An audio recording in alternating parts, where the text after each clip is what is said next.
Oke, kita mulai ya. Selamat siang. Assalamualaikum warahmatullahi wabarakatuh. Kita masuk ke materi yang ke-8 bagian 1 ya. Jadi ini materi tentang siklus TOGAP ADM bagian 1 karena ini panjang, jadi saya bagi mungkin sampai 3 pertemuan ya.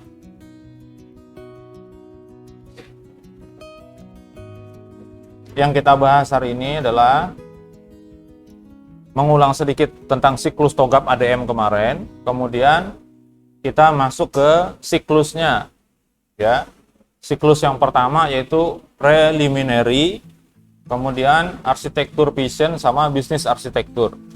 Jadi dari 9 itu yang saya ambil 3 dulu karena ini bahasannya panjang ya. TOGAP kemarin sudah tahu singkatan ya, di Open Group Arsitektur Framework ya. Versi terbarunya gambarnya seperti ini ya. Jadi ada, kalau di sini ada apa namanya, ada angka Romawi ya. Kalau kita lihat ada part 2, ada part 3 seperti itu ya. Ada part 6, part 4, 5. Pertanyaannya yang satunya yang mana kan gitu ya. Nah, satu ini secara keseluruhan seperti ini. Jadi dia berupa dokumen hasilnya itu. Yang kita bahas sudah masuk ke ADM-nya, yaitu di sini ya. Nah, yang di sini ADM, Arsitektur Development Method, itu yang dibahas. Domain utamanya kemarin ada 4 ya, ada bisnis arsitektur, kemudian application, ada data arsitektur sama teknologi arsitektur. Ya, penjelasannya kurang lebih seperti ini kemarin ya. Nah, nanti di siklusnya ini ya, dari TOGAP ADM itu juga ada ya bagian-bagian di dalam. Misalnya apa? Misalnya untuk business layer, yaitu untuk bagian bisnis arsitektur ya. Kemudian ada application, ada teknologi, yang semuanya itu berkaitan dengan data ya. Nah, pengelompokan atau pendekatan TOGAP ini variasinya macam-macam ya. Ada yang membagi seperti ini, ada yang membagi jadi 5, ada juga yang bikinnya seperti ini tampilannya ya. Ya, yang menggunakan yang pertama ini disebutkan untuk preliminary dan arsitektur vision atau fase A gitu ya. Karena fasenya ada A sampai dengan H, ada 8 ditambah 1 untuk pendahuluannya. Preliminary itu pendahuluan ya. Jadi yang jadi sumber asalnya itu harus dari preliminary dulu ya. Kemudian setelah itu baru masuk ke siklus KA. Nah, dari A ini ke B, ke C dan seterusnya muter gitu ya. Sekali putaran 1 siklus. Nanti mutar lagi kalau ada yang diperbaiki seperti itu. Kalau di mata kuliah RPL itu ada metode model pengembangan sistem yang disebut dengan metode spiral. Ya, spiral itu sama, dia punya kuadran 4. Ya, 1 2 3 4, mulainya dari 1 muter ke 2, ke 3, ke 4. Nanti mutar lagi ke 1 2 3 4 kayak gitu. Ya, seperti ini variasinya masih ada lagi yang saya tampilkan 2 aja. Nah, pendekatan siklusnya ya. Ada yang menggambarkan secara langsung begini. Ini ada bisnis, kemudian IT, planning sama change atau perubahan. Mutar seperti ini. Nah, kalau ini versi terakhir yang saya dapat dari situs TOGAP. Jadi seperti ini ya. Jadi siklusnya bisa C ini mutar-mutar di situ. Bisa seperti itu ya. Diselesaikan dulu di bagian C. Bisa juga antara E dan F. Di sini ya gambar yang kecil ya, siklusnya. Bisa juga dari B sampai dengan F mutar siklusnya seperti itu. Ya, kita nggak usah terlalu pusing ini ya. Kecuali memang nanti mau jadi arsitek. Ya. Kalau saya sih kurang yakin kali ini jadi arsitek. Kurang yakin saya.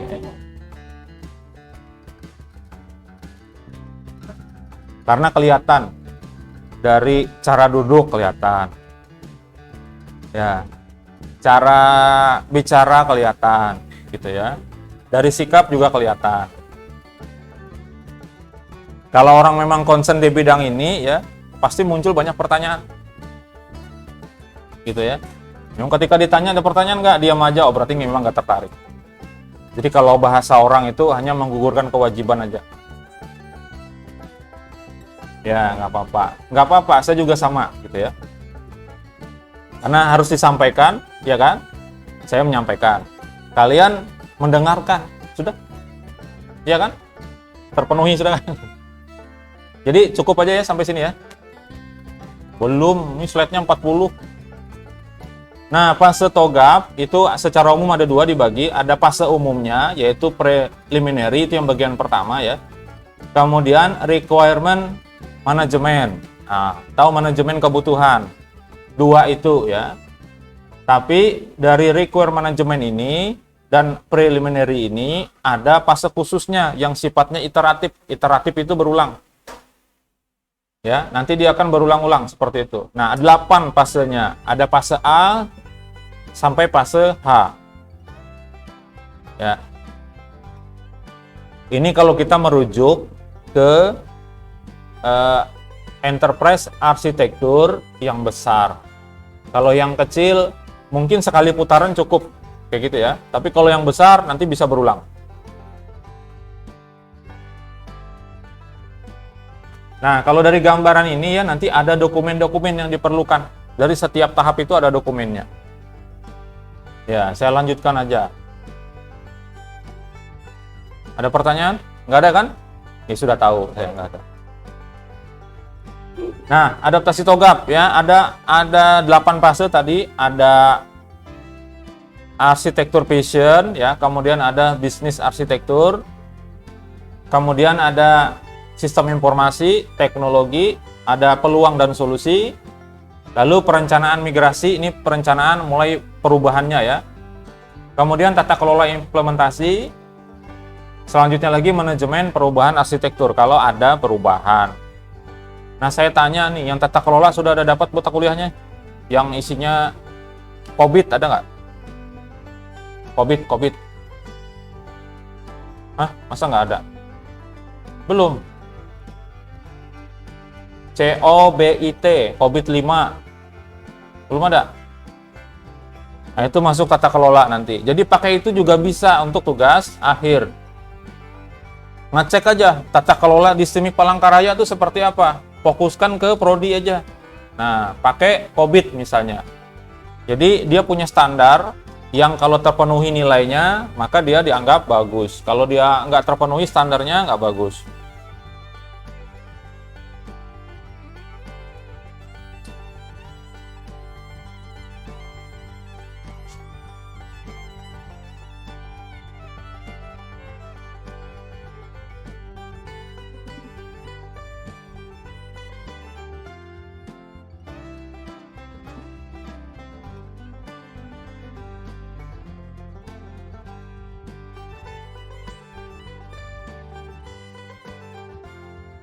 Ya, walaupun kalau dilihat fasenya itu berurutan ya, dari A, B, C, dan seterusnya, tapi bisa ditinjau, bisa diadaptasi kembali, kita bisa kembali ke fase yang mana yang kita perlu untuk melakukan perubahan ya, tapi tetap harus mengikuti siklus dari togap tersebut ya, harus mengikuti siklusnya. Jadi kalau dari A, B, C, oke, jalan dulu. Nanti akan sampai ke A lagi. Nah, seperti itu ya maksudnya. Agak cepat ya. Nah, deskripsi fase di togap ADM. Pertama ada tujuan. Apa tujuan yang ingin dicapai? Objektifnya ya. Lalu ada input, masukannya apa? Spesifikasinya bagaimana ya. Yang nanti akan digunakan dalam proses arsitektur. Lalu ada step atau langkah-langkah dalam melaksanakan pembuatan arsitektur. Isinya berupa tugas dan pekerjaan turunan ya. Apa-apa saja yang harus dilakukan. Kemudian output itu adalah spesifikasi hasilnya maunya seperti apa. Jadi ada tujuan, kemudian ada input, ada langkah-langkah yang harus dilaksanakan, dan yang terakhir adalah hasil yang ingin dicapai itu apa.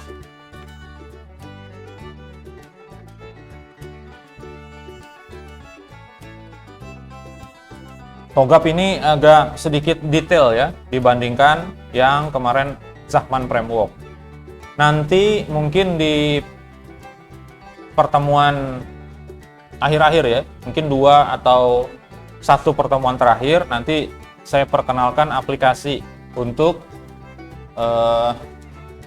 menggambarkan bagaimana arsitektur atau membuat arsitektur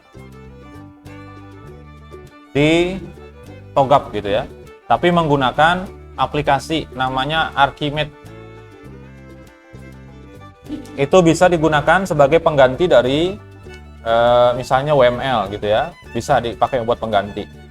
Aplikasinya gratis Archimate itu, tapi yang saya bahas nanti hanya 1 ya, yaitu di bagian B saja. Yang kita bahas nanti bagian B aja, dari keseluruhan A sampai H itu B-nya aja yang kita bahas, yaitu bisnis arsitektur. Itu aja yang kita bahas nanti. Gimana caranya membuat notasinya menggunakan bantuan aplikasi Archimate.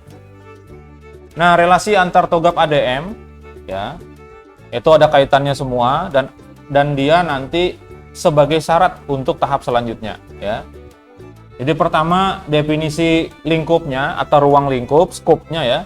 Kemudian keterlibatan stakeholder kunci, ini orang-orang yang memegang urusan di dalam arsitektur. Di pembahasan sebelumnya dijelaskan di tahap preliminary itu sudah harus menentukan siapa stakeholdernya, harus ada penerimaan dari stakeholder terhadap perubahan arsitektur ya, karena kalau nggak akan bisa. Ya, sebagaimana yang sudah saya sampaikan juga, di organisasi itu pasti ada yang menolak, yang nggak mau adanya perubahan. Karena sudah biasa seperti itu, ya, biasa lalai, biasa asal gitu ya dalam pekerjaan, tiba-tiba dituntut untuk harus detail dalam pekerjaan, biasanya akan muncul penolakan. Gak usah jauh-jauh lah, di kampus ini aja. Ya, absensi sidik jari untuk dosen dan karyawan, itu ada aja yang menolak. Ya, ada yang nggak mau. Dengan alasan, saya dosen katanya bebas datang kapan saja. Wah, hebat ya. Padahal di kontraknya itu, ada tulisan di situ, wajib melakukan presensi sidik jari masuk dan pulang. Nah, kalau dia nggak mau, merasa superior ibaratnya karena saya dosen seperti itu, maka dia sudah melanggar kontrak kerja. Harusnya kasih peringatan yang kayak gitu. Nah, tapi masih ada yang kayak begitu ya. Nah, kemudian deskripsi arsitektur baseline dan target. Baseline itu mulainya dari kapan? Itu ya, baseline itu misalnya tahun 2023 itu baseline. Kemudian nanti tahun berikutnya apalagi targetnya. Nah, seperti itu. Mirip seperti ketika orang membuat jadwal yang sifatnya berkesinambungan, misalnya jadwal untuk pelaksanaan penelitian atau TA ya. Jadi langkah yang pertama adalah misalnya pengumpulan data. Pengumpulan data itu bulan apa, minggu keberapa? Apakah minggu pertama, minggu kedua? Misalnya bulan November, minggu pertama, minggu kedua pengumpulan data. Terus selanjutnya analisis data di bulan November minggu ketiga misalnya seperti itu. Jadi dia berurutan. Nah, itu ada baseline-nya dan juga ada target yang akan dicapai apa. Seperti itu ya. Nah, itu masuk keduanya ini masuk dalam tahap preliminary dan fase A masih ya. Nah, tapi nanti ada syarat di sini di fase A itu harus sudah selesai, baru bisa masuk ke fase berikutnya, B, C, dan D, seperti itu. Nah, yang dilakukan apa? Yang dilakukan dari B dan D itu ada keterkaitan dengan step yang lain ya. Ada analisis kesenjangan dan dampak.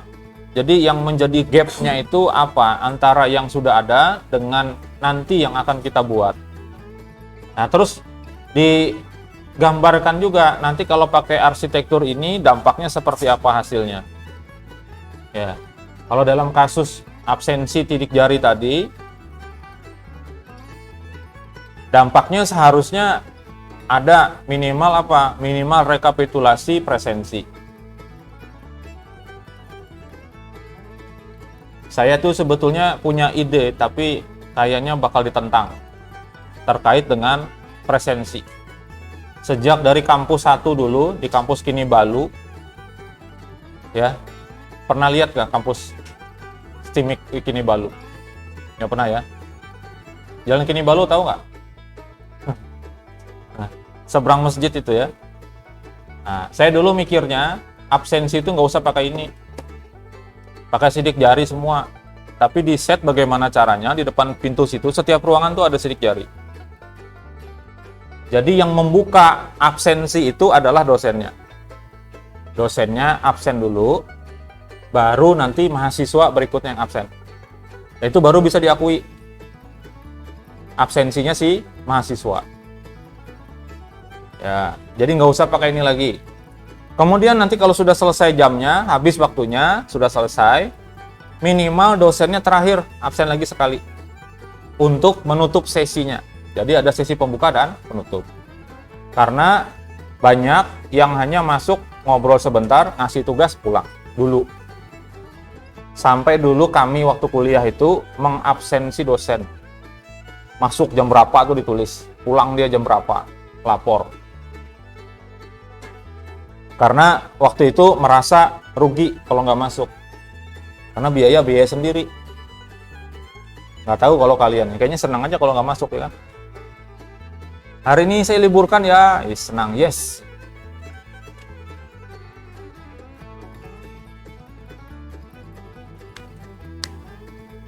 Itu dulu di sana maunya seperti itu. Habis itu bergeser, itu belum ada Androidan belum dikenal waktu itu, WA aja nggak ada. Ya, tahun 2007 2008. Setelah di sini saya ada lagi ide. Ya. Awalnya pakai sidik jari, maunya diganti hanya menggunakan QR code. Ya, jadi kalau datang scan, dia masuk. Nanti scan lagi pulang, atau disediakan 2 QR, satu buat masuk, satu buat pulang. Mikir saya ribet kalau kayak gitu. Ya. Gimana kalau kita bikin aplikasi aja berbasis Android atau iOS yang dia akan mendeteksi kehadiran secara otomatis. Jadi kita gunakan koordinat STIMIK itu mulai dari ujung sana yang dekat pagar itu sampai ke sana, sampai ke belakang sana, di set sudah. Jadi kalau dia nginstal aplikasi, si dosen dan karyawan terutama, kalau dia nginstal aplikasi dan hari itu hari kerja, dia masuk ke areanya itu tadi, koordinat, otomatis dia masuk. Dihitung jam berapa dia nih terdeteksinya, tak masuk. Kemudian buat pulangnya gimana? Nggak usah absen pulang aja. Ya. Begitu dia pulang, setelah 1 jam misalnya dia pulang.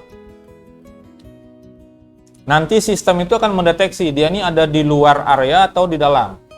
Ternyata setelah deteksi di luar, ya udah pada saat itu langsung ditutup sessionnya dia.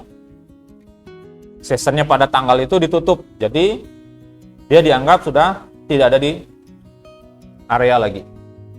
Ternyata dia balik lagi. Nah, ketika dia balik, hitung lagi dari situ lagi. Jadi dalam hari yang sama, berapa durasinya, dia masuk pertama berapa, masuk yang kedua berapa, dijumlahkan. Nah, itulah durasi dia ada di kampus. Ya, saya wacanakan begitu. Sudah ada beberapa yang kayaknya sinis, ya, karena nggak bisa diapa-apain. Ya, nanti timbul masalah kan, HP-nya dibiarin aja, orangnya pulang, taruh di meja misalnya kan, atau di laci gitu ya, orangnya keluar misalnya, nanti sore datang lagi misalnya. Padahal orangnya nggak ada kan, tapi terdeteksi oleh sistem masih ada di lingkungan kampus kan gitu. Saya bilang masih bisa disiasati. Misalnya apa? Misalnya di HP itu setiap berapa jam misalnya, 1 jam atau setengah jam atau diacak waktunya keluar muncul pop-up misalnya dengan pertanyaan-pertanyaan tertentu yang harus ada interaksi. Kalau HP-nya dibiarin aja gitu kan nggak ada interaksi, nanti ditungguin misalnya 1 menit. Kalau nggak ada interaksi selama 1 menit berarti dia dianggap keluar. Supaya adil ya kan. Ini untuk mengatasi yang curang. HP-nya ditinggal, punya HP 2, ya, masuknya tanggal 8 hari ini, jam 8 misalnya, tanggal 8 jam 8 pagi, pulangnya besok. Nah itu berarti HP-nya ditinggal.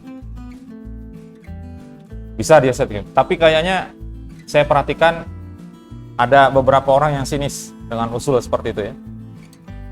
Karena apa? Karena nggak bisa diapa-apain lagi. Kalau sidik jari itu masih bisa. Kalau absensi manual, apalagi nitip kawan bisa. Tapi kalau HP-nya yang ada interaksi, nggak bisa. Kecuali dia pegang HP-nya. Nah, ada muncul di sini pertanyaan misalnya, siapakah nama Ketua SEMI Palangkaraya, harus diketik. Nah, gitu ya. Bisa kirim. Oh ya, berarti dia masih ada di tempat. Nah, siapa tahu ada yang tertarik, saya dibuatkan begitu nanti. Ya. Kemudian definisi roadmap arsitektur. Roadmap ini peta jalan. Jadi nanti role-nya seperti apa, setelah ini bagaimana, maksudnya roadmap ya, dan apa saja yang diperlukan. Nah, itu semua masuk ke dalam tahap fase B, C, dan D. Hasilnya nanti digunakan untuk masuk ke E. Ya. Definisi roadmap arsitektur dan definisi proyek dan jadwalnya itu masuk ke fase E dan F. Fase F-nya itu akan jadi bahan untuk fase G dan H. Ya, sampai kepada tata kelola implementasi. Setelah itu dia naik lagi ke atas, ke fase A lagi. Nah, seperti itu gambarannya ya. Nah, nggak ada kan? Lanjut aja. Nah, kita masuk ke bagian yang pertama ya. Dari TOGAP ADM.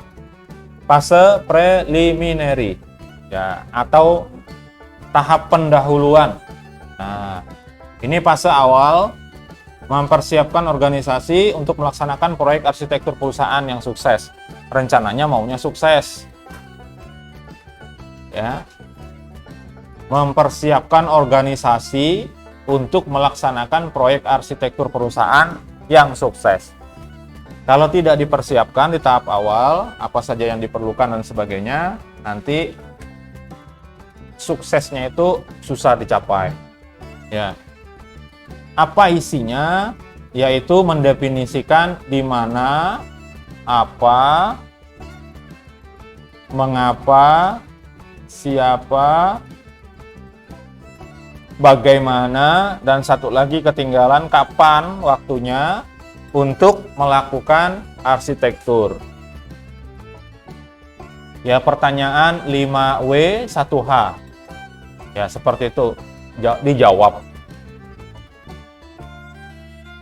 Aspek utamanya atau aktivitas utama dari preliminary adalah pertama mendefinisikan perusahaan. Perusahaan ini bergeraknya di bidang apa? Ya. Terus yang lain-lain termasuk modalnya berapa, karyawannya ada berapa, itu yang berkaitan dengan perusahaan. Itu mendefinisikan perusahaan. Kemudian mengidentifikasi pendorong atau driver yang menjadi pemicu dan elemen utama dalam konteks organisasi. Siapa yang terlibat paling utama di sini? Ya, harusnya adalah pimpinan tertingginya dan setidaknya adalah pemimpin unitnya. Misalnya dari kepala bagian atau kepala biro, kepala divisi yang itu terkait langsung. Manajer-manajer, nah itu termasuk ya. Terus mendefinisikan persyaratan untuk pekerjaan arsitektur. Apa aja syarat-syaratnya. Kemudian mendefinisikan prinsip arsitektur. Ini sudah kita bahas kemarin. Harus apa, itu sudah kemarin ya. Menentukan kerangka yang akan digunakan, pakai framework yang mana membangun arsitekturnya. Apakah pakai Zahman, apakah pakai TOGAP, ataukah pakai yang lain-lain.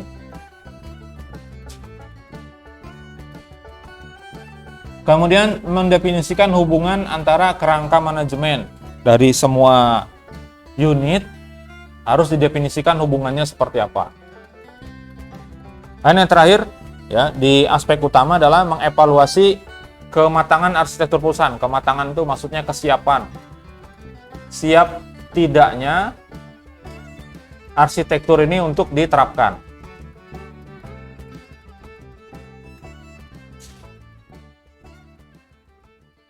Nah, ini masih tahap awal ya, masih di fase pendahuluan.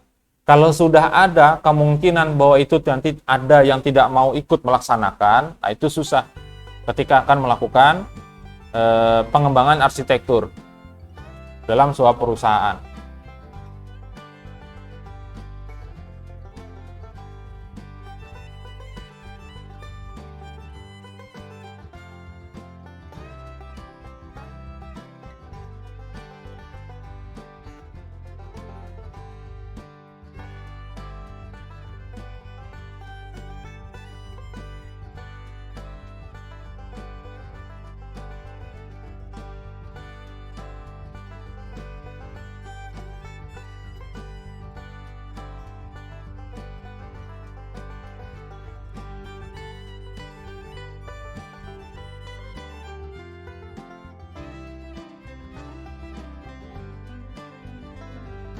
Ya, di pertemuan sebelumnya itu sudah juga ya, yang terkait dengan penolakan. Ya, itu bagaimana caranya agar dihindari penolakan itu. Bagaimana caranya memastikan supaya semua stakeholder itu bisa menerima rencana perubahan arsitektur. Ya, kalau yang berubah itu hanya dari sisi dari manual misalnya menjadi otomatis, mungkin tidak ada yang menolak. Ya. Karena itu akan memperingan pekerjaan. Tapi kalau sudah ada hubungannya dari sisi arsitektur itu dari sisi waktu, kemudian teknologi yang digunakan, lalu ada perubahannya kepada income, kepada pendapatan dari stakeholder, biasanya akan muncul penolakan. Nah, caranya gimana supaya tidak ada penolakan? Ya, tentu harus diberikan pemahaman, ya, pemahaman dan harus bisa diyakinkan supaya stakeholder itu mau menerima dan ikut juga dalam pelaksanaan perubahan arsitektur. Nah, tujuan dan langkah-langkahnya, tujuannya adalah di sisi preliminary ini adalah menentukan kemampuan arsitektur yang diinginkan oleh organisasi. Jadi dia bisa apa, ada listnya di situ yang nanti dibuat. Itu sebagai tujuan dasarnya yang paling utama, karena dia berada di tahap preliminary. Nah, langkah-langkahnya gimana? Stepnya, yaitu menentukan cakupan organisasi yang terdampak dari pengembangan arsitektur ini, sisi mana saja yang nanti kena, kayak gitu ya. Tentu akan ada yang sifatnya tetap, dari sisi prosesnya tetap, misalnya gitu ya. Yang berubah ini dari sisi penyimpanan datanya aja misalnya. Nah, yang seperti itu masuk dalam cakupan organisasi yang terdampak, yang kena imbas gitu ya. Kemudian konfirmasi tata kelola dan dukungan. Meyakinkan bahwa nanti akan bisa dilaksanakan dan juga ada dukungan dari semua stakeholder. Membentuk tim. Harus ada tim untuk pengembangan arsitektur enterprise-nya. Tidak mungkin dilakukan oleh pimpinannya secara langsung, karena dia perlu orang-orang yang melaksanakan. Kemudian mengidentifikasi dan menetapkan prinsip arsitektur. Tadi prinsip itu masuk lagi di situ ya.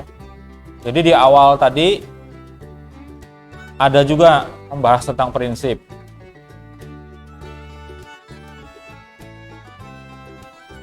Kemudian menyesuaikan kerangka TOGAP, ya, dan jika ada, misalnya kalau ada lebih dari satu yang digunakan ya, bisa ditambahkan lagi dengan arsitektur yang lain, bukan hanya TOGAP saja. Itu kalau diperlukan, tapi jarang ya, karena TOGAP sendiri itu kalau dilihat dari dokumentasinya itu banyak sekali ya.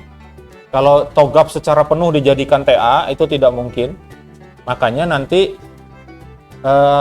TOGAP ADM-nya aja yang digunakan, terus siklusnya dilaksanakan semuanya, ya 9 itu, preliminary ditambah 8 fase itu, tapi hanya bagian tertentu saja dari organisasi yang dilakukan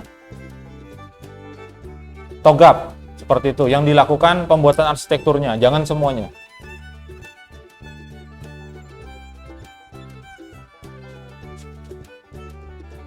Nah, selanjutnya mengembangkan strategi dan rencana implementasi teknik dan peralatan. Jadi cara untuk melaksanakannya seperti apa, alat bantu yang akan digunakan apa saja. Alat bantu ini termasuk perangkat keras dan juga perangkat lunak. Ya, kalau sebelumnya saya sampaikan bahwa bisa kita menggunakan model-model yang sudah pernah ada. Misalnya pakai flowchart ya bisa untuk proses bisnis ya. Bisa pakai flowchart, bisa pakai DFD, bisa pakai UML. Nanti untuk kalau sudah berhubungan dengan datanya, kita bisa gunakan misalnya ERD seperti itu.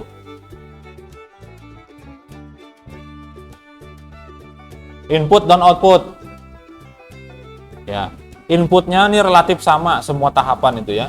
Jadi ada bahan referensi eksternal yang dari eksternal untuk perusahaan. Kemudian ada masukan non-arsitektur yang tidak ada hubungannya dan masukan arsitektur yang ke dalam arsitekturnya. Nah, hasilnya yang dikeluarkan oleh tahap preliminary itu adalah model organisasinya. Kemudian kerangkanya yang dipilih yang mana, sudah ada hasilnya dan itu wujudnya dokumen nanti ya. Terus repositori arsitektur awal. Repositori ini semacam direktori kumpulan dokumen-dokumen yang diperlukan itu sudah ada gitu ya.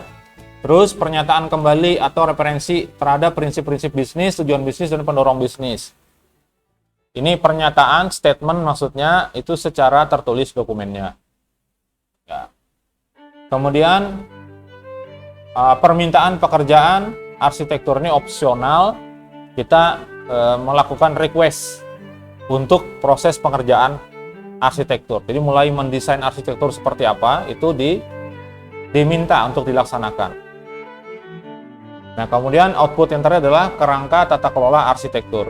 Cara mengelola arsitekturnya nanti seperti apa?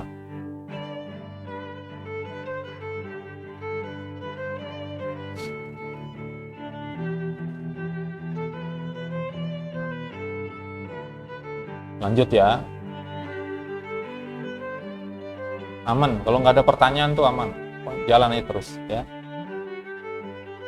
Nah, ini arsitektur work statement-nya. Dokumennya berisi apa aja? Yang pertama ada ringkasan. Dokumen di tahap preliminary. Jadi kalau nanti bikin TA menggunakan TOGAP ADM, setidaknya nanti ada 9 beginian lah. Nah, gitu ya. Ada 9. Tapi nggak usah panjang-panjang isinya. Yang pertama, bagian pertama ringkasan. Itu isinya latar belakang dari proyek arsitektur. Kemudian summary dari atau ringkasan dari request-nya apa, yang diinginkan itu apa.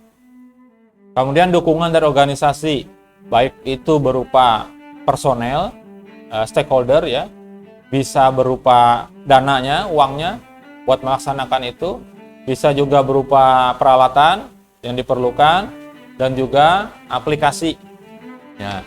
Kemudian dari sisi keharusan bisnis, pernyataan misi bisnis, ya. Kemudian tujuan bisnis itu harus dituliskan apa? Tujuan bisnisnya.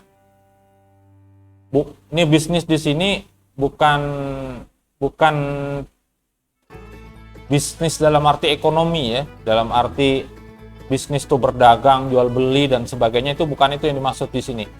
Bisnis di sini adalah urusan atau proses yang ada di dalam organisasi.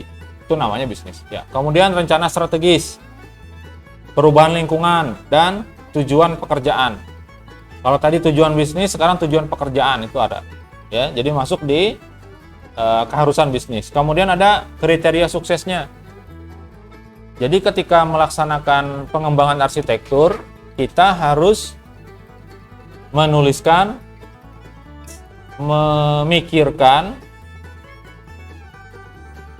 apa yang akan didapat nanti dan cara ngukurnya gimana ya supaya kelihatan ya. Nah, ada kriterianya. Sukses dalam jangka pendek misalnya apa? Misalnya tahap 1 ini selesai dalam waktu sekian hari, tahap kedua selesai sekian hari. Nah, yang seperti itu ya. Terus bisa jangka pendek, bisa jangka panjang. Jangka panjang ini misalnya dalam satu siklus misalnya, itu jangka panjang. Kalau dia jangka pendek, masing-masing fase. Nah, selanjutnya jangka waktunya. Durasi pekerjaan ini untuk setiap fase itu berapa lama. Kemudian itu nanti akan memberikan alasan pendukung kegiatan. Karena apa? Karena sudah ditetapkan, maka harus dilaksanakan. Nah, bahasanya seperti itu ya. Nah, termasuk di dalamnya, dalam laporannya adalah memasukkan daftar kendala atau yang jadi masalah.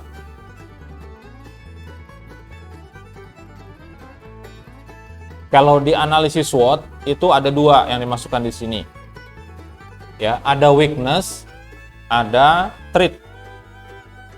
Jadi kalau SWOT itu strength, weakness, kemudian opportunity sama threat.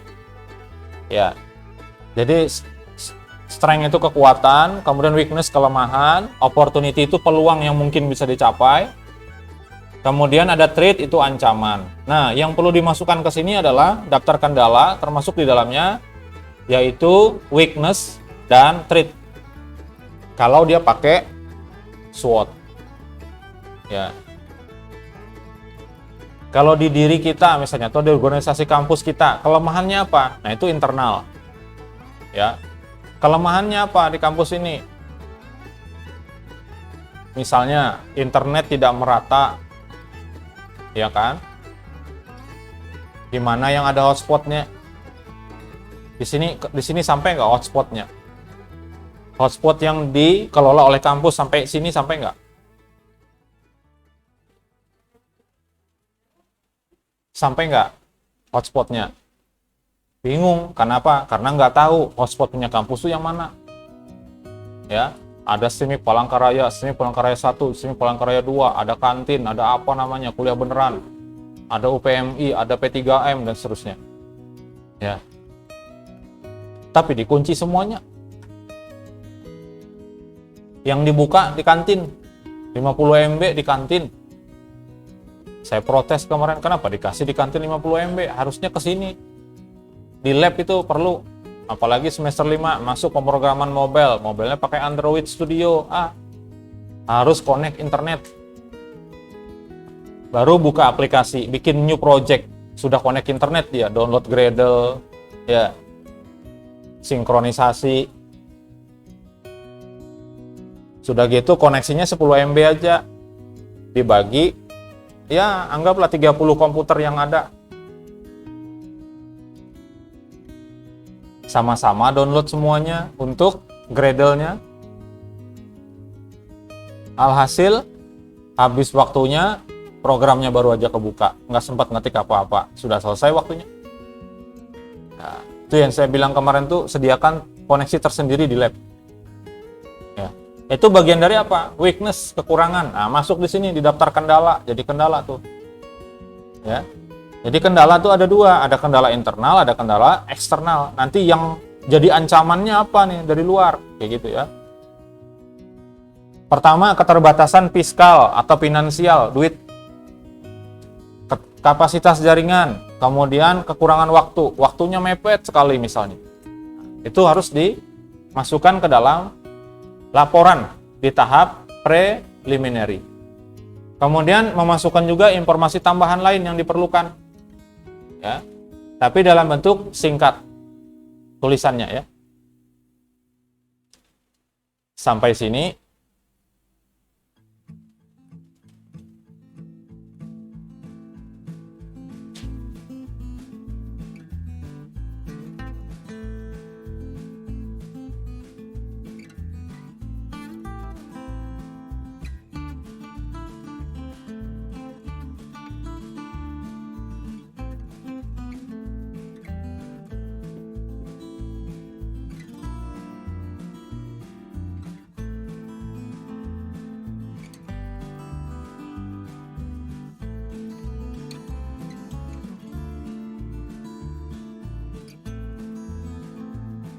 hari ini tadi hampir aja libur lagi. Dari Prodi dijadwalkan untuk rapat akreditasi. Saya dorong-dorongan, kayaknya dijadwalkan saya sama Pak Agung hari ini presentasi. Saya bilang, Pak Agung aja duluan, saya ngajar jam 1, masuk dulu saya. Pak Agung bilang, sama, saya masuk juga. Untungnya jadwalnya dirubah. Jadi minggu depan, hari Kamis. Sebenarnya dilema ya. Mau mengerjakan akreditasi atau ngajar? Kalau kalian pilih mana? Menurut kalian saya lebih baik milih yang mana? Milih ngajar kelas kalian, atau saya rapat akreditasi aja?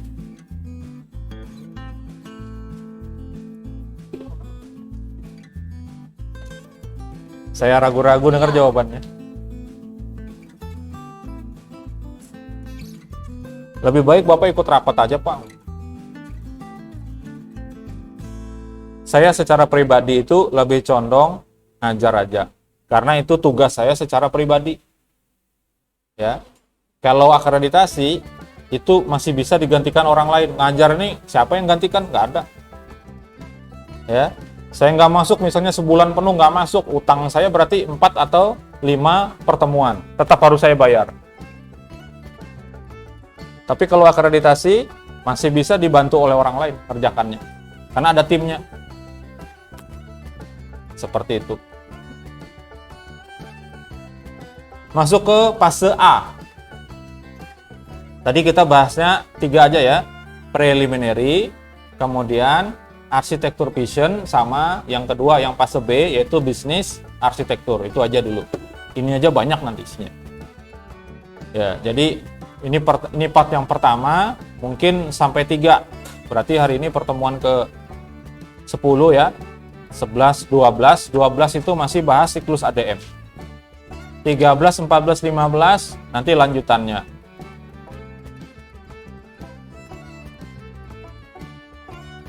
Fase A ya, isinya arsitektur vision. Ini menggambarkan fase awal dari ADM. Kalau preliminary tadi itu baru tahap pendahuluannya, belum masuk ke fase ADM-nya. Nah, ini sudah dari tahap awal dari ADM. Ya, isinya apa di dalamnya? Menentukan ruang lingkup, identifikasi pemangku kepentingan. Pemangku kepentingan itu adalah stakeholder.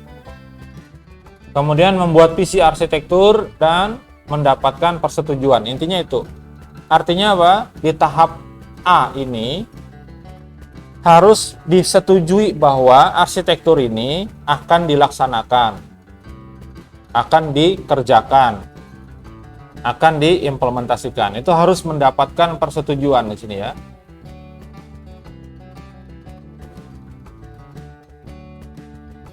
Di tahap yang A ini supaya bisa melanjutkan, karena kalau nggak disetujui di sini selesai, nggak usah ya.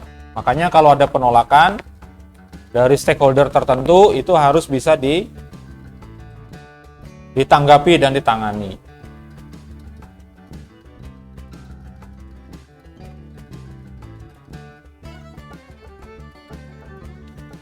Aktivitas utamanya yang ada di dalam fase A. Memulai 1 iterasi proses arsitektur. 1 ya. Nah, ini garis bawahi dulu, 1. Karena iterasinya itu dari A sampai H, A ini adalah proses memulainya. Jadi iterasi pertama kayak gitu. Nanti muter A 1, 2, 3, 4, 5, 6, 7, 8. Mulai lagi dari 1, 2, 3, 4, 5, 6, 7, 8 begitu. Nah, isinya adalah menetapkan ruang lingkup, batasan, dan hasil yang diharapkan. Yang pengen didapat apa? Kemudian dilakukan pada setiap awal siklus. Jadi setelah selesai 8 tahap, 8 fase, mulai lagi, kalau memang diperlukan, ke A lagi. Yang dikerjakan adalah menciptakan visi, kemudian validasi proses bisnis di tahap awalnya, kemudian membuat statement atau dokumen rencana arsitektur.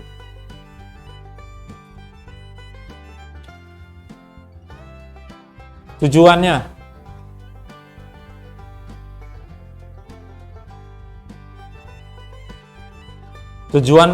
dari fase A. Nih, mengembangkan visi aspirasional tingkat tinggi. Ada bahasanya kayak gitu ya. Aspirasi tingkat tinggi. Artinya apa? Artinya pada tahap ini sudah diakomodir, sudah diterima, sudah dikumpulkan, sudah dikoleksi aspirasi atau pendapat atau usulan dari stakeholder. Maunya nanti seperti apa? Ya. Arsitekturnya ini nanti bagaimana, itu sudah dapat masukan semuanya dari semua orang yang terlibat atau stakeholder tadi, ya. Itu yang dimaksud dengan aspirasional tingkat tinggi, ya. Kalau tidak meminta pendapat dari unit atau stakeholder, bisa dipastikan nanti ada bagian yang tidak berfungsi dalam arsitektur. Ada yang tidak merasa tidak dilibatkan, maka dia tidak akan mau ikut, kemudian itu berpengaruh kepada hasil dari arsitektur itu sendiri. Bahkan kalau diterapkan secara langsung, nanti hasil arsitekturnya bisa jadi tidak berfungsi, ya. Nah, kemudian tujuannya adalah yang berikutnya, mendapatkan persetujuan atas dokumen rencana arsitektur tadi, sebagaimana yang ada di dalam aktivitas utama tadi. Jadi tujuan dari fase A adalah disetujuinya dokumen arsitektur.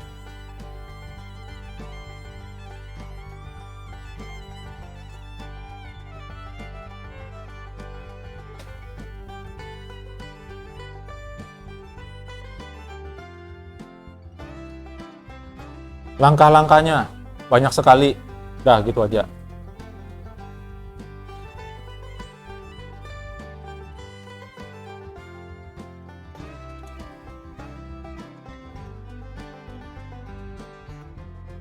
Langkah-langkahnya yang pertama, membangun proyek arsitektur, ya, sudah harus dimulai gitu, ya. Kemudian stakeholder dan syarat-syaratnya sama, ya. Jadi ada yang bertanggung jawab, seperti itu intinya. Nah, yang perlu digarisbawahi juga di sini adalah evaluasi terhadap kemampuan yang dimiliki.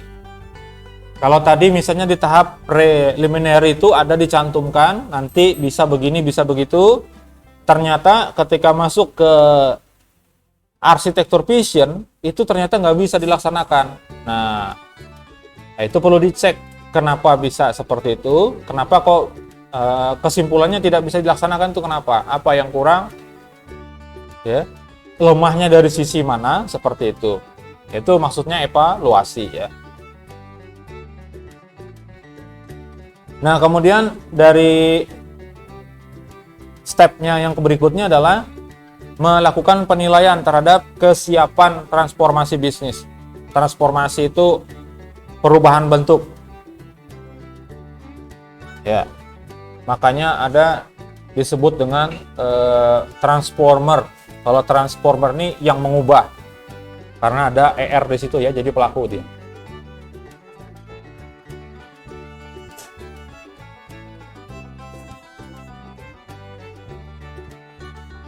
Nah, yang lainnya lagi adalah identifikasi risiko transformasi. Risiko transformasi, nanti kalau terjadi perubahan ini, risiko yang ditimbulkan kira-kira apa? Ya, ada kelanjutannya dan kegiatan mitigasinya. Mitigasi ini persiapan untuk menangani, ya. Tadi misalnya ada mitigasi bencana misalnya, ya. Sudah ada ancang-ancang. Jadi kalau terjadi bencana misalnya begini, maka cara penanganannya ada seperti ini. Ya, sama dengan di arsitektur, ada risiko dari perubahan itu. Nah, perlu dilihat nanti dampaknya seperti apa perubahan itu, membahayakan atau tidak, bagaimana cara mengatasinya. Ya, seperti itu, ya.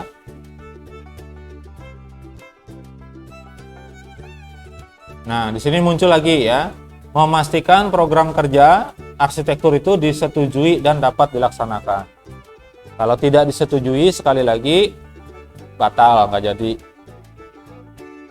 Ya, makanya kurang menarik, ya, kalau tidak berkaitan langsung dalam kegiatan kita. Ini levelnya level perusahaan masalahnya, ya. Kalau kalian ini orang-orang yang punya usaha sudah mungkin akan tertarik, ya.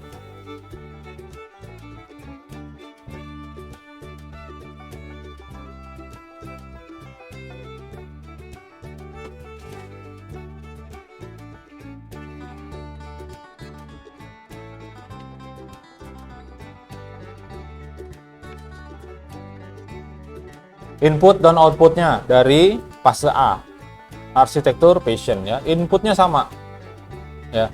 Ada referensi eksternal, kemudian ada masukan yang non arsitektur dan masukan dari sisi arsitektur ya.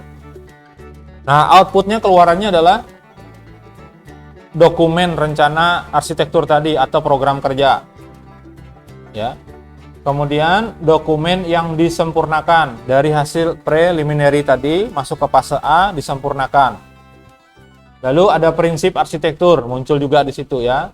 Terus penilaian kemampuan tadi bisa dilaksanakan atau tidaknya di situ kelihatan di dalam dokumen.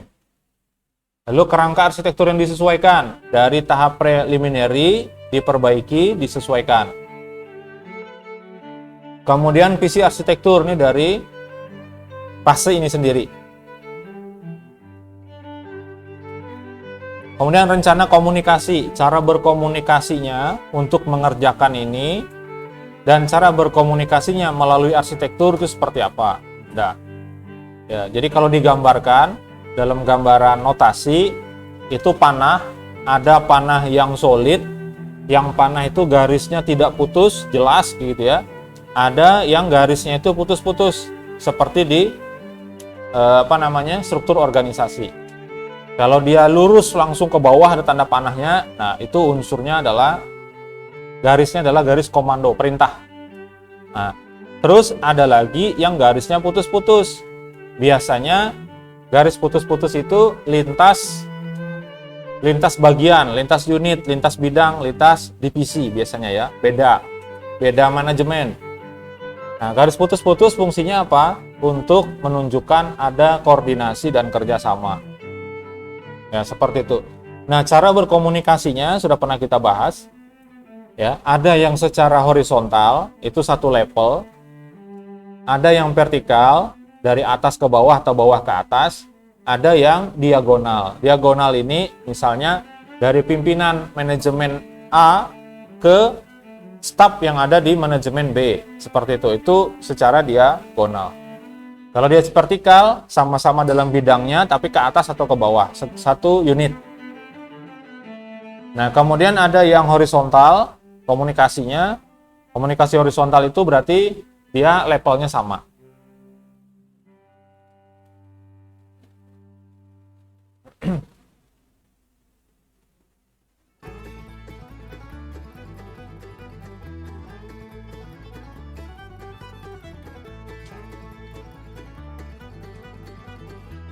Ini dokumennya untuk fase A, tadi fase preliminary, sekarang fase A, lain-lain isinya ya. Ada deskripsi proyek, latar belakang proyeknya, terus summary request-nya, ringkasan dari yang diminta oleh organisasi itu apa saja, terus deskripsi masalah, ada latar belakang masalah, mirip-mirip kayak orang bikin laporan gitu ya. Ini kalau saya tunjukkan ada sebuah website yang dia menjual apa ya? Software untuk pengembangan arsitektur. Di situ dia sudah punya untuk seperti ini ya. Ada deskripsi proyek misalnya. Kita tinggal ngisi di situ isinya apa. Nanti outputnya apa? Berupa file PDF yang sudah jadi. Nah, termasuk di dalamnya adalah penggunaan yang saya sebutkan tadi, aplikasi bernama Archimedes. Ya. Saya nggak tahu cara bacanya itu Archimedes atau Archimedes gitu ya. Ya, nanti saya share linknya, silakan nanti diinstal, saya praktekkan caranya, dan itu nanti bisa jadi tugas nanti tapi ya.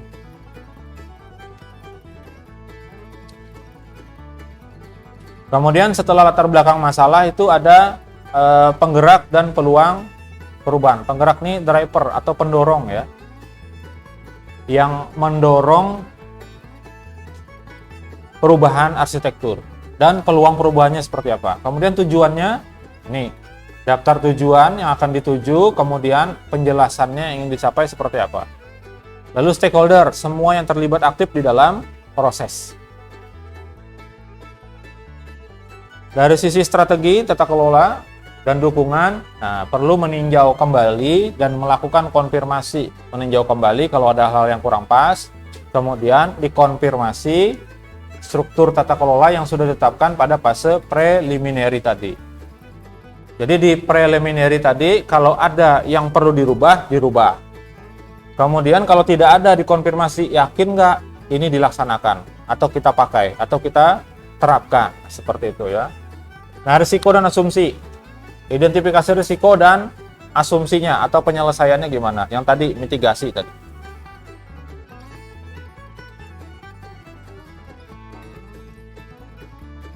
Nah, kriterianya yang perlu ditentukan dan prosedur penerimaan, ini bagaimana caranya tadi untuk memastikan penerimaan arsitektur baru oleh stakeholder. Dan juga kriteria ini menunjukkan nanti seperti apa hasil terbaik.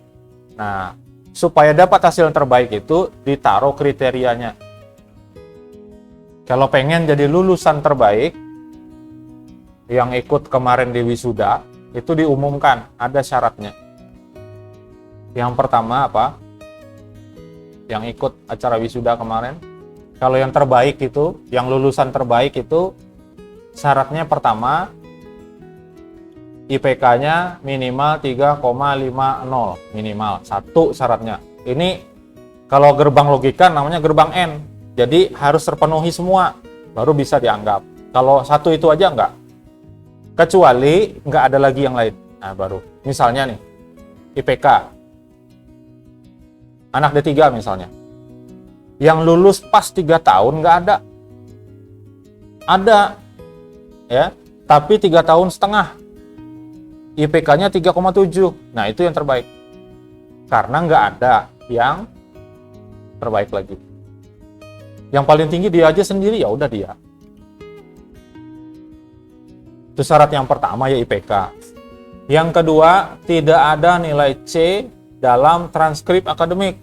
Nah, jadi walaupun IPK-nya 4,01, ada nilai C-nya bukan yang terbaik. Nah, jadi kalau mau mengejar yang terbaik, ada syarat-syaratnya. Ya, sama yang disebut dengan ini, kriteria. Kemudian yang ketiga, ya, diukur juga dari masa studinya. Jadi masa studinya paling pendek, IPK-nya paling tinggi, dan tidak ada nilai C. Nah, itu masuk kategori. Kalau tidak terpenuhi itu, baru turun satu step gitu. Oh, cuman ada 2, ya udah dia di belakang berarti.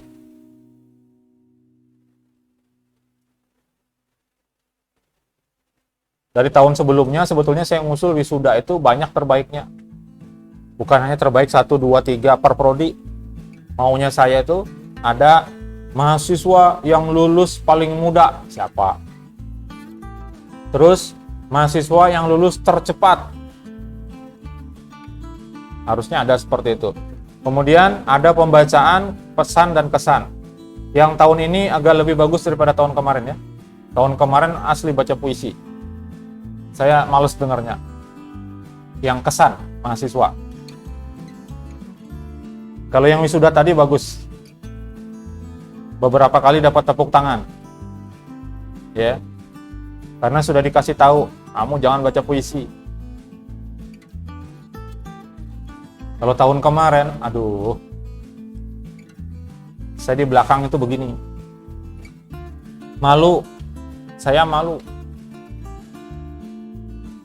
Nah, saya mengusulkan dari tahun yang lalu sudah, nggak usah lagi membaca sendiri, karena ya kayak gitu jadinya, ya. Gimana kalau kita aja yang bacakan? Seperti di ITB itu, setiap wisuda dibacakan. Jadi wakil satunya membacakan beberapa pesan dan kesan dari mahasiswa yang lulus. Nah, itu malah rame itu. Ya. Sampai ada yang ngusul segala macam. ITB itu kan luas ya. Kami pernah studi banding ke situ, luas sekali itu, gedungnya banyak sekali.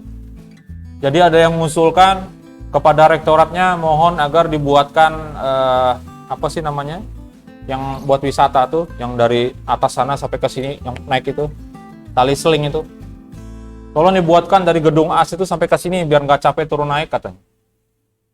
Ya bagus kayak gitu ya.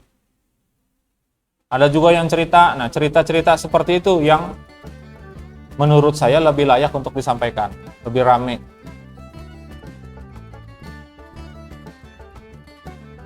Ada yang cerita bermalam di kampus gara-gara motor hilang. Ya, ternyata katanya saya salah parkir. Ini gedungnya dia yang kuliah di sini, tapi dia parkir di gedung sebelah.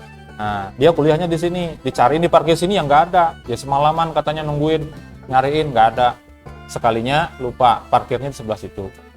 Yang seperti itu diceritakan, rame, suasana jadi hidup. Coba aja lihat di YouTube itu ada ya, wisuda ITB, rame itu. Saya maunya begitu, belum berhasil. Sampai saya jadi ketua panitia belum bisa saya menggerakkan. Tahun depan saya mau pensiun dari seksi-seksi. Saya minta pindah ke seksi perlengkapan. Dari zaman dulu, dari zaman saya kuliah, saya tuh di seksi acara terus. Puyuh sudah ngurusnya. Saya semester 8 sudah ditarik jadi karyawan. Dia ngurus sesi acara.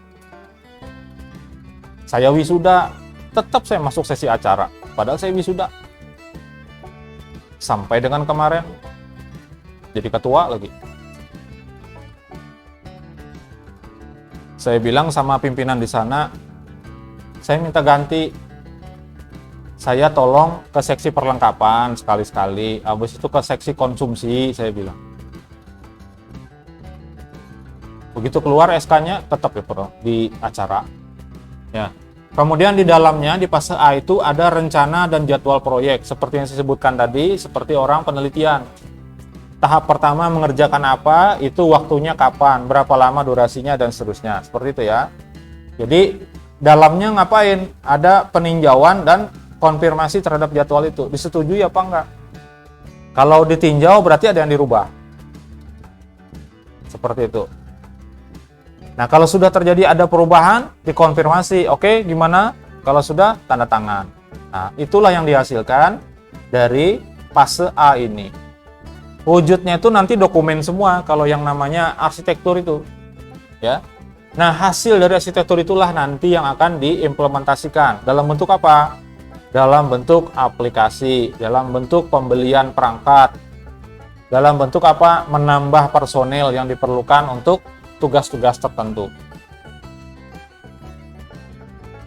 Ya, hasilnya dari fase A ini seharusnya ada kesamaan pandangan atau persepsi di antara semua stakeholder ya. Dari sisi organisasi, stakeholder dan peran keterlibatan aktifnya, yaitu harus punya pandangan yang sama terhadap arsitektur yang akan dibuat ini. Kemudian dari orientasinya, kesamaan pada prinsip, tujuan, dan kebutuhan utama, serta batasan-batasan dari yang dilaksanakan itu apa. Jadi di mana-mana yang namanya boundary itu, batasan itu ada. Ya, pada saat membuat arsitektur itu juga ada batasan. Ya, di dalam TA juga ada yang namanya batasan masalah. Supaya apa? Supaya tidak dituntut hal-hal yang di luar dari apa yang akan dibahas. Kemudian ruang lingkupnya, nih bagian yang paling terdampak dalam pekerjaan arsitektur yang mana saja yang kena. Lingkupnya lingkup mana? Jadi arsitektur tidak selalu satu organisasi full digerubah enggak. Misalnya, ya nanti saya jadikan tugas saja ya. Kalau saya ingat, berdoa aja mudah-mudahan saya lupa ya kan. Tiba-tiba saya ingat yang lain. Tugas topik yang lain maksudnya. Ya, mudah-mudahan saya ingat. Kira-kira di enterprise kita ini, enterprise-nya Stimik Palangkaraya, menurut mahasiswa, semester 5, kelas A, yang ngambil mata kuliah Arsitektur dan Perancangan Sistem Informasi, yang masuknya hari Rabu jam 1 siang, yang dosennya Bapak Muhammad Erpan, itu bagian dari enterprise-nya Stimik Palangkaraya itu bagian mana yang perlu ditransformasi. Harusnya ada bayangan. Yang perlu dirubah nih bagiannya yang mana sih? Kecil aja apa? Yang diinginkan oleh mahasiswa untuk kemudahan misalnya. Kira-kira ada nggak?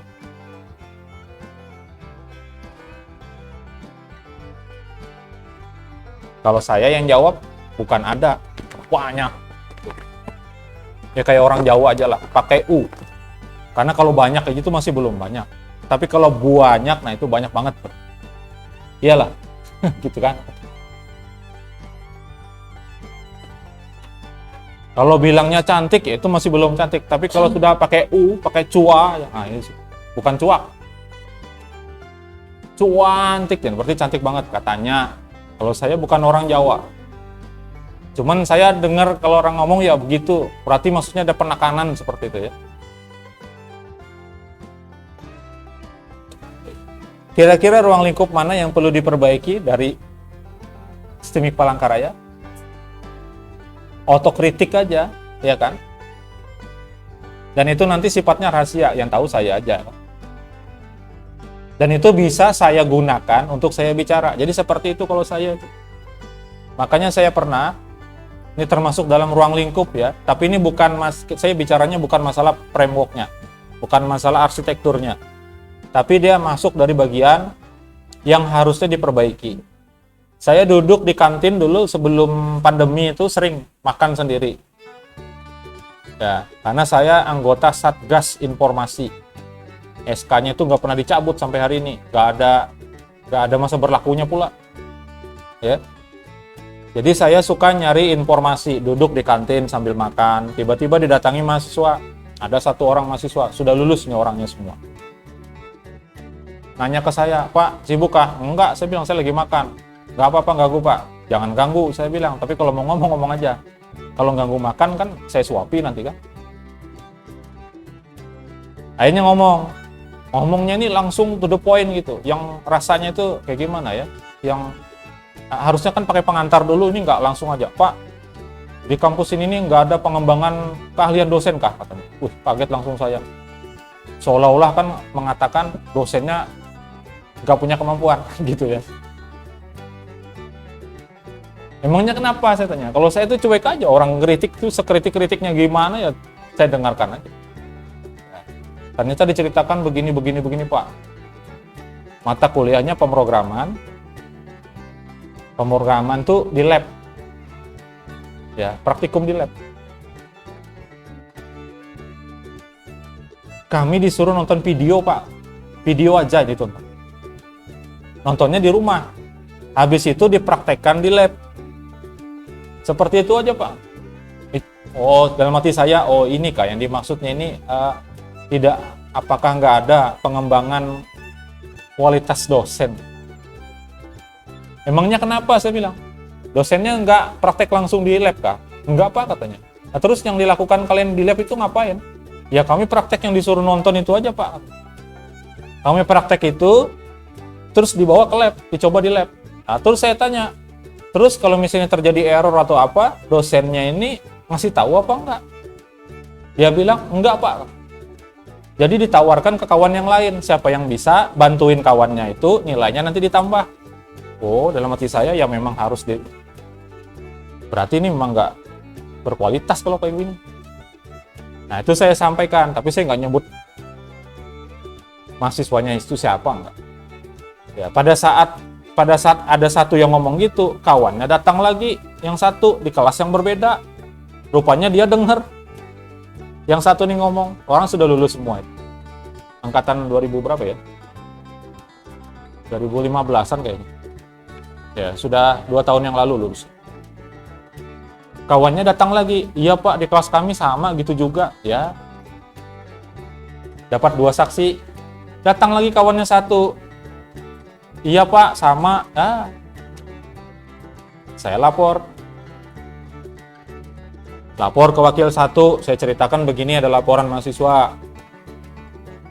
Ternyata wakil satunya juga bilang, iya, yang ngomong ke saya juga ada mahasiswa katanya lah. Nah itu sesuatu yang harus dirubah.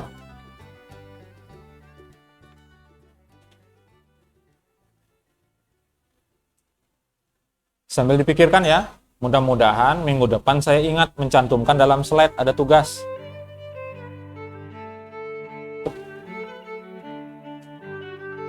Kemudian roadmap, ini juga harus terjadi kesamaan pandangan ya. rencana pengembangan siklus ADM, dan alokasi sumber daya termasuk juga biaya. Jadi orangnya nanti yang terlibat siapa dan biayanya berapa dalam proses siklus ADM itu harus punya pandangan yang sama dari semua yang terlibat. Lalu landasan dan target arsitekturnya juga harus bisa dipahami secara bersama. Yang terakhir, tindakannya ya untuk mengurangi risiko utama dan risiko lain. Risiko utama dari sebuah implementasi arsitektur itu adalah penolakan dari stakeholder. Itu risiko utama.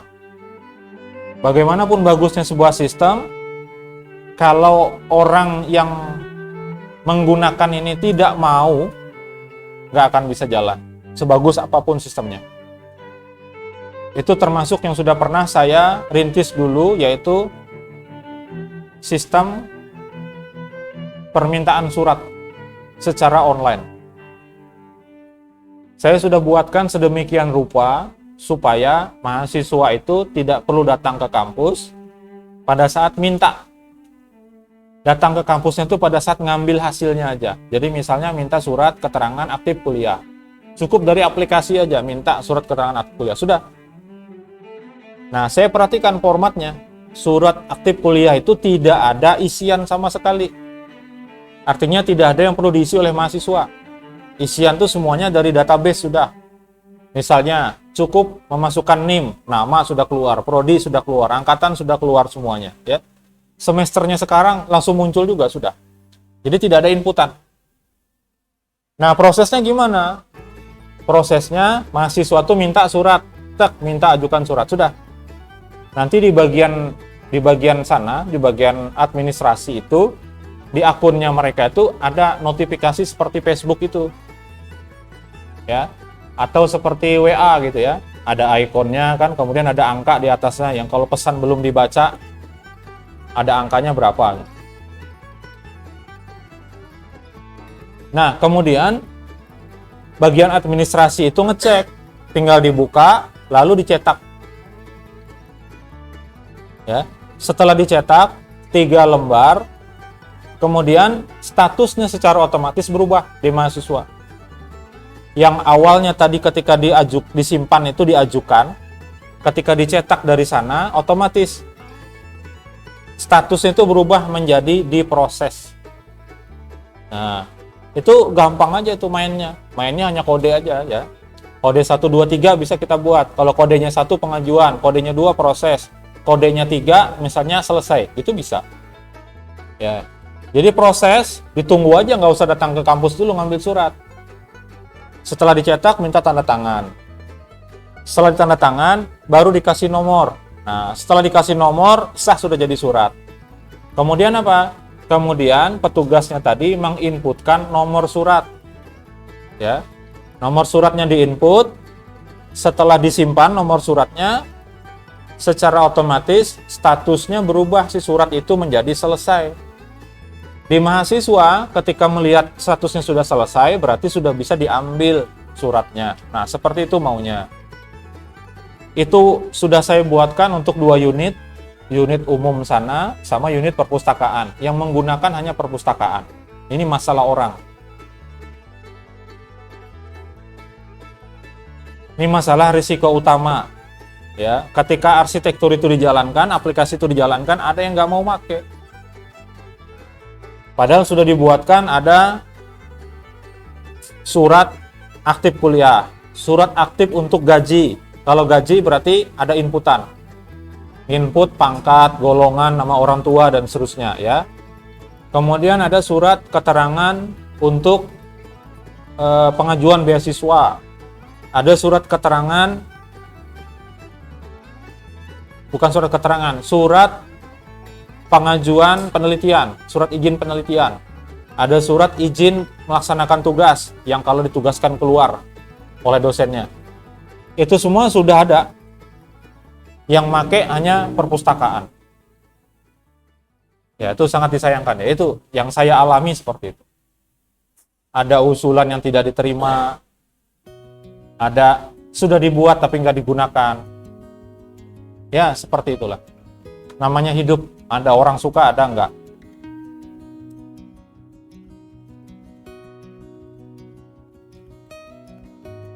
Ada pertanyaan nggak?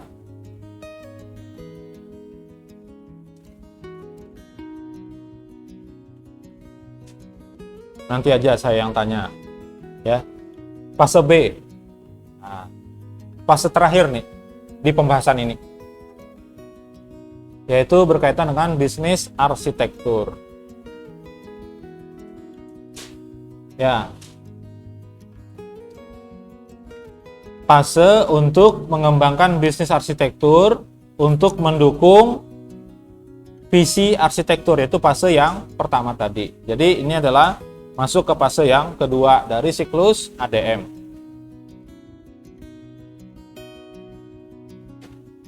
Nah, ini sudah masuk ke bagian strategi produk dan atau layanan. Kemudian aspek organisasinya, fungsionalitasnya, proses, informasi, dan lokasi atau lingkungan. Sudah masuk ke situ prosesnya.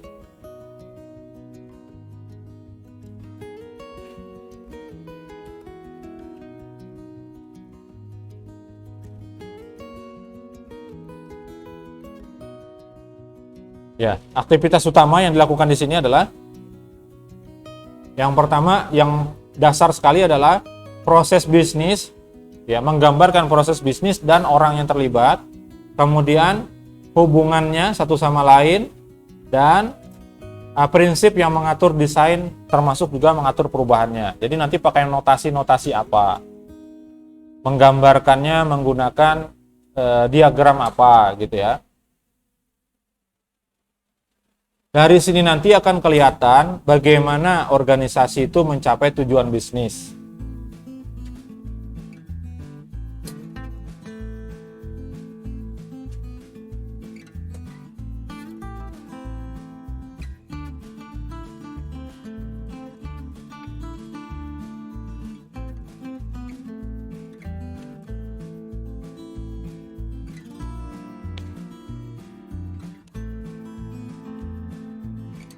Oke, tujuannya mengembangkan target dan menggambarkan, yang penting di sini ya, menggambarkan bagaimana proses, bagaimana perusahaan beroperasi untuk mencapai tujuan bisnis. Intinya di situ, ya, menggambarkan bagaimana perusahaan itu beroperasi atau melakukan proses bisnisnya itu seperti apa. Nah, di situ kelihatan gambarannya ya.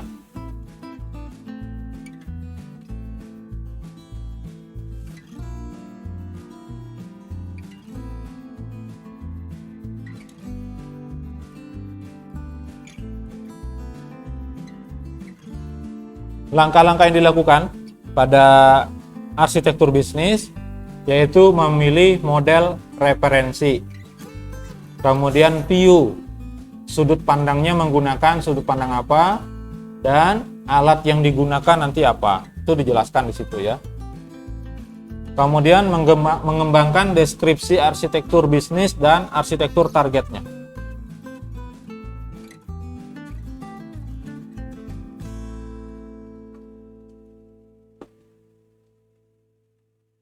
Terus melakukan analisis kesenjangan. Kesenjangan itu gap ya, yang terjadi antara yang lama dengan yang akan kita buat dengan arsitektur baru itu apa. Nanti di situ akan bisa kita lihat apa yang harus kita lakukan untuk memenuhi kekurangan misalnya dari yang sistem lama atau dari yang sudah ada. Terus menentukan komponen roadmap tadi. Roadmap tadi itu alurnya ya, langkah-langkah step by stepnya nanti akan kemana setelah ini, setelah ini, setelah ini.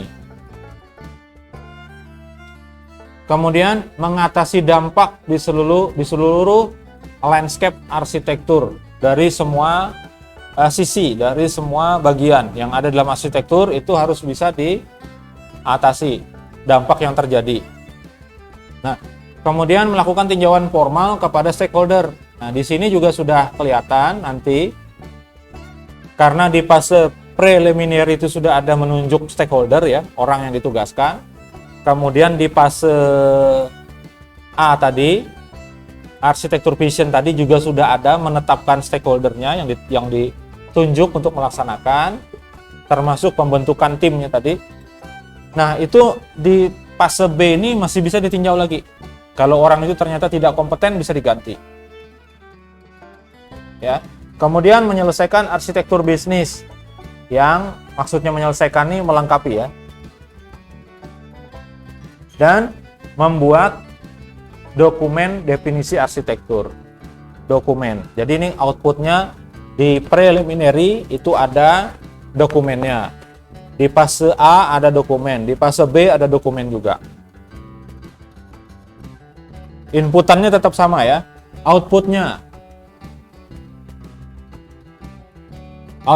ada dokumen yang disempurnakan isinya, ya, berdasarkan dari dokumen arsitektur vision tadi disempurnakan lagi sehingga menjadi ya bahasanya itu laporannya ya, laporannya ditambah, ditingkatkan, disempurnakan menjadi ada laporan pendahuluan, laporan fase A. Nah, sekarang masuk laporan fase B. Yang disempurnakan dari arsitektur vision tadi ya. Kemudian diperbaharui kalau ada hal-hal yang sudah ketinggalan dalamnya. Nah, termasuk di dalamnya apa? Draft dokumen definisi arsitektur tadi yang ada di step tadi ya. Kemudian rancangan spesifikasi persyaratan arsitektur. Ya, kemudian komponen arsitektur bisnis dari roadmap-nya. Di rancangan spesifikasi persyaratan arsitektur, di sini sudah masuk ya penunjukan secara teknis orang yang nanti akan membuat aplikasinya siapa, kemudian yang jadi testernya siapa, yang nanti yang akan ditanya-tanyai tentang role dari sistemnya siapa, itu sudah ada di sini ya. Ada rancangan spesifik. Kemudian nanti akan dibuat menggunakan teknologi apa? Apakah dia berbasis mobile, berbasis web, atau berbasis desktop, atau hybrid semuanya. Seperti itu. Kemudian apakah dia di hosting sendiri, di server sendiri, atau dia ditaruh di cloud? Seperti itu. Ini sudah masuk ke dalam rancangan spesifikasi persyaratan. Nah, outputnya dari fase B ya, outputnya ada yang wujudnya katalog, ada namanya banyak seperti ini ya, ada value stream, ada business capabilities, dan seterusnya. Bentuknya seperti katalog. Katalog itu seperti ya katalog produk, ada produk dan keterangannya seperti itu ya.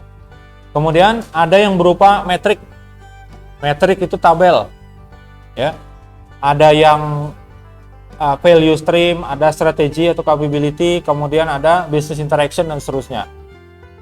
Nah, termasuk di metrik ini adalah framework Zahman kemarin, yaitu metrik 6x6. Ya, yang ada 5W plus 1H, kemudian dia akan bertemu dengan ada planner, ada builder, ada designer, dan seterusnya itu ya. Nah, ada lagi yang bentuk outputnya adalah diagram. Nah, ini yang paling banyak. Diagram ya. Ada business model diagram, ada business capability map,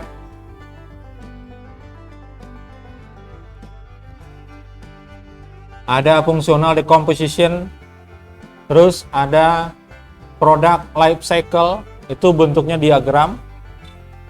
Ada proses flow. Nah, ini. Proses flow itu masuk dalamnya adalah flowchart, DFD, UML, ya. Terus ada event diagram. Ini kalau terjadi ada event, ada kejadian, ada tindakan seperti itu. Misalnya activity diagram dan seterusnya masuk dalam kategori di sini. Jadi di fase B itulah muncul yang namanya diagram-diagram. Ada proses bisnis di situ.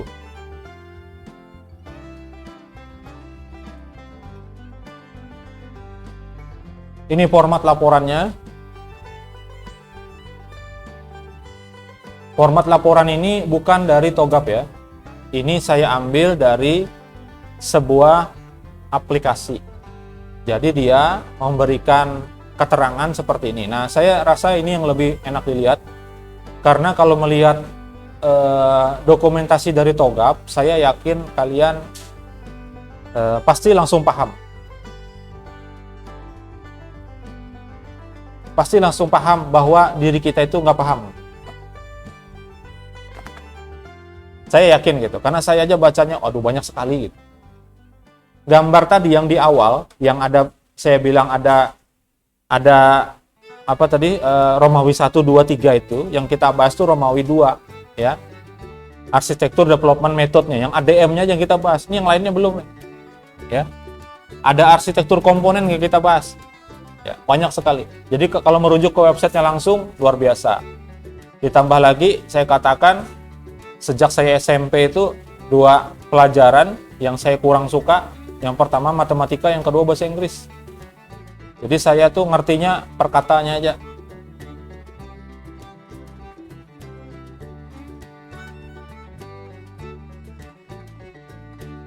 Jadi tipe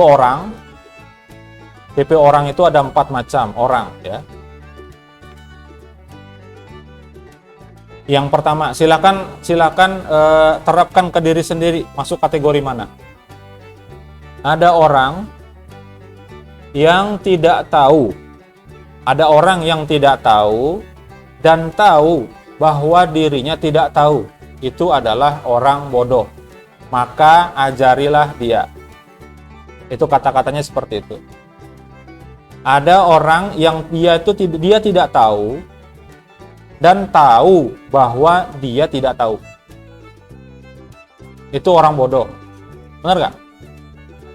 Maksudnya menyadari ketidaktahuan. Orang itu tidak tahu, tapi dia tuh tahu bahwa dirinya itu tidak tahu. Orang bodoh, ya kan? Maka ajarilah dia. Kalau ketemu, ajarilah dia. Nah, kalau kita merasakan diri kita seperti itu, bukan ajarilah diri kita belajar, harusnya kan gitu. Yang pertama,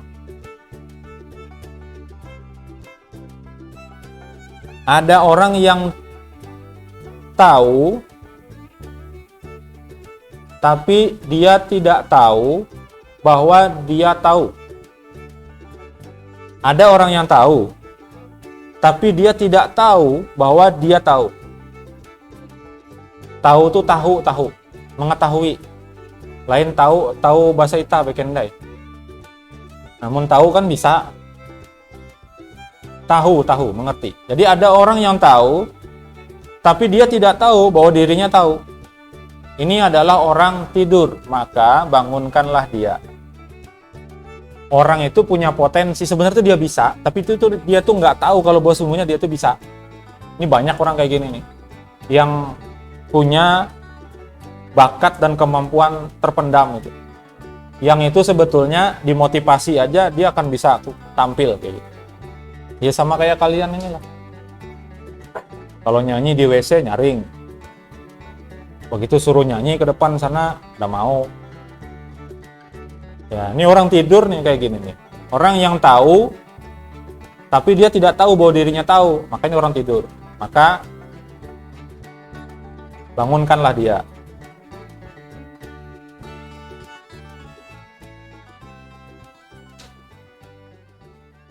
Yang ketiga, orang yang tahu dan tahu bahwa dirinya tahu adalah orang pintar. Maka belajar dari dia. Orang yang tahu dan tahu bahwa dirinya tahu, maka dia itu orang pintar. Orang yang punya ilmu berarti. Maka belajar dari dia. Ya, kalau saya lepas dari itu, nggak mungkin. Orang yang tahu dan tahu bahwa dirinya tahu, itu enggak. Kemudian, yang keempat, ada orang yang tidak tahu dan tidak tahu bahwa dia tidak tahu. Ada orang yang tidak tahu dan dia ini tidak tahu bahwa dia tidak tahu. Adalah orang sesat, maka jauhilah dia. Paham gak ini? Apa saya suruh jadi tugas aja juga? Jelasin maksudnya gimana? Contohkan apa? Orang itu nggak tahu bahwa dirinya itu nggak tahu. Orang ini memang nggak tahu, dia nggak punya ilmu, nggak ngerti, tapi dia nggak sadar bahwa dirinya itu sebetulnya nggak tahu. Ini orang sesat. Berarti apa? Berarti karena dia nggak sadar bahwa dirinya tidak tahu, dia kan merasa tahu, seolah-olah tahu. Nah, ini yang menyesatkan orang.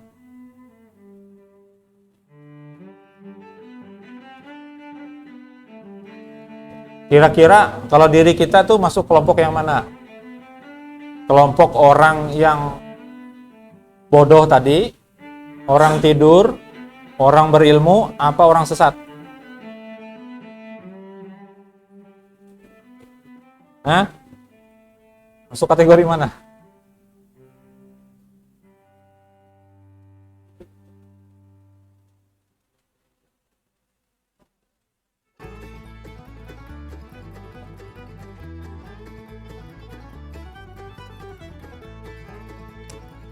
Masuk kategori mana? Orang sesat kah? Orang pinter kah? Orang pintar, main orang pinter. Hah? Orang tidur. Cari aman ya. Hah? Orang pintar, orang sesat, orang bodoh, sama orang tidur. Yang aman ya orang tidur, ya kan? Mau menyebut diri kita sendiri bodoh, ya ada sih sedikit pinternya, gitu kan? Mau mengaku sebagai orang pinter, nggak pantas rasanya. Gitu. Mau disebut orang sesat, rasanya di jalan yang benar, gitu kan? Ya udahlah, yang aman aja, orang tidur aja lah sudah. Ya, laporannya untuk fase yang B, arsitektur bisnis. Ya, ini seolah-olah seperti judul bab kayak gitu ya. Jadi bab pertama gitu, laporan ini definisi arsitektur. Ya, isinya adalah tanggung jawab stakeholder, siapa yang bertanggung jawab. Tugasnya ini yang diberikan, kemudian dia bertanggung jawab siapa orangnya. Nah, seperti itu. Kemudian pengembangan arsitektur bisnis dasar dan arsitektur bisnis target. Analisis kesenjangannya tadi ya. Jadi ada step. Kalau step itu kan langkah-langkahnya menganalisis. Nah, kemudian hasilnya itu dituliskan di sini. Makanya jadi berulang seperti itu ya. Kemudian analisis dampak. Tadi kan sudah ada juga di step itu ya. Tapi step itu sesuatu yang dilakukan gitu ya. Sedangkan yang ada di sini, yang di arsitektur work statement ini adalah dokumen tertulisnya. Jadi hasil dari step by step itu tadi itu dituliskan di sini. Nah, kemudian finalisasi dokumen definisi arsitektur. Lalu spesifikasi kebutuhan arsitektur. Ini dokumen kebutuhan bisnis dan panduan implementasinya. Jadi cara menerapkannya nanti itu seperti apa? Ada, kalau di bahasa aslinya itu adalah guidelines. Ya. Kemudian prinsip arsitektur. Ini ada validasi prinsip. Kemudian memastikan pembaruan atau update pada prinsip bisnis, data, aplikasi, dan teknologinya.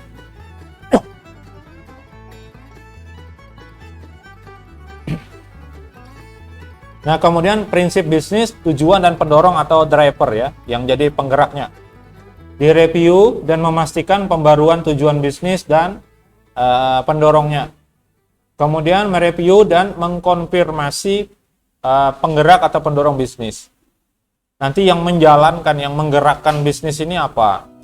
Ya, kalau dalam ERP, dalam sebuah perusahaan, yang dia itu melahirkan produk atau layanan, maka yang jadi penggerak itu sesungguhnya adalah bukan karyawan aslinya, tetapi konsumen atau customer atau pelanggan.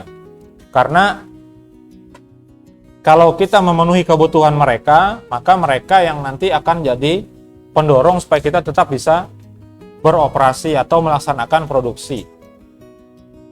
Kemudian konfirmasi dokumen arsitektur. Ini mereview dan memastikan kalau ada hal-hal baru yang diperbarui di dalam dokumen rencana arsitektur.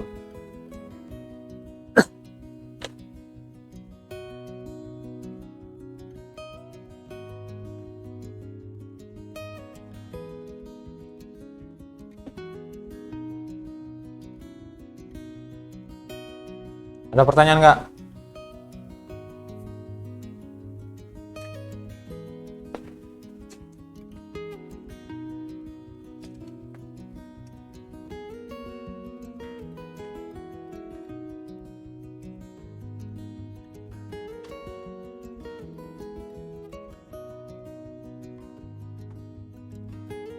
Ada berapa bagian yang kita bahas hari ini?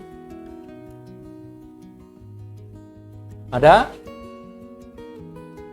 Ada 3. Preliminary, fase A, fase B. Masih ada 6 lagi. Jangan lupa identitasnya.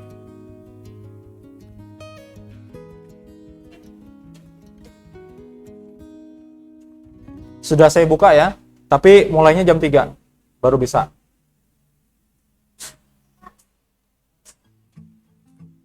Masih ditutup ya, karena jam 3 nanti baru kebuka.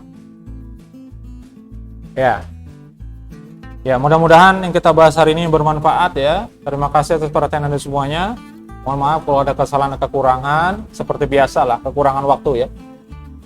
Sampai jumpa pada pertemuan selanjutnya, mudah-mudahan tidak ada libur lagi. Capek juga kalau saya harus ngomong sendiri. Jadi kalau bikin rekaman, ngomongnya sendiri saya. Ada pertanyaan? Kan nggak mungkin sih. Kalau rekaman video, kalau ada pertanyaan tulis di komentar. Atau nanti kalau ketemu tanyain, biasa gitu. Ya. Tapi aneh rasanya ketika saya ngomong sendiri. Tapi ada sisi positif sebetulnya ya. Durasinya lebih pendek. Kalau saya buat rekaman. Oke, saya akhiri. Selamat sore. Selamat sore. Iya, selamat sore ya. Sore. Assalamualaikum warahmatullahi wabarakatuh.